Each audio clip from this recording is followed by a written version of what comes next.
আমি মনোনয়ন প্রত্যাশী। আমি বাংলাদেশ জাতীয়তাবাদী ছাত্র দলের প্রথম নির্বাচিত ভিপি ছিলাম বদরুন্নেসা কলেজে। তখন আমি ইন্টারমিডিয়েট পড়ি।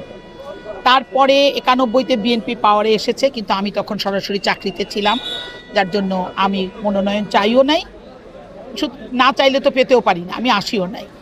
এরপরে নির্বাচনে আমি মনোনয়ন চেয়েছিলাম 18-তে, কিন্তু সেই নির্বাচনে আমাদেরকে দল মনে করে নাই, সুতরাং মনোনয়ন দেয় নাই।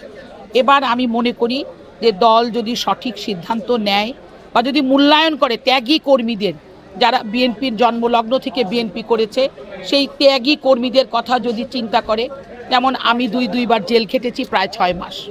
আমার নামে 16টা মামলা ছিল। আমি পাবনা জেলে ছিলাম, আমি ছাত্রদলের ভিপি ছিলাম, এবং বর্তমানে ছাত্রদলের ভিপি আমি ঢাকা মহানগরীর, ঢাকা জেলার সাংগঠনিক সম্পাদক ছিলাম, ঢাকা মহানগরীর ভাইস প্রেসিডেন্ট ছিলাম, সুতরাং সিনিয়র ভাইস প্রেসিডেন্ট ছিলাম ঢাকা মহানগরী ছাত্রদলের। তারপরে আমি দীর্ঘদিন রাজনীতির সাথে জড়িত, এবং আমি বর্তমানে সাথিয়া উপজেলা বিএনপির আহ্বায়ক। আমি দীর্ঘ 17 বছর স্বৈরাচার বিরোধী আন্দোলনে আমি প্রত্যেকটা যতটুকু সামর্থ্য আমার, আমি প্রত্যেকটা নেতা কর্মীর পাশে ছিলাম, আপনারা খোঁজ নিতে পারেন।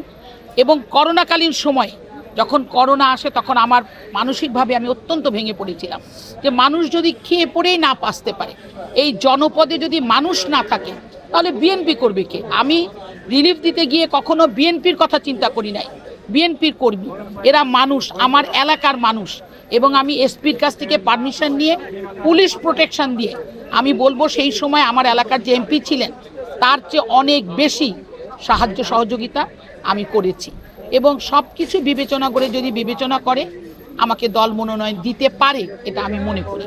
দিবে এটা আমি মনে করি না, দল যাকে মনে করবে তাকেই নমিনেশন দেবে, কিন্তু আমি নমিনেশন পাওয়ার, মনোনয়ন পাওয়ার কিছুটা হলেও যোগ্য।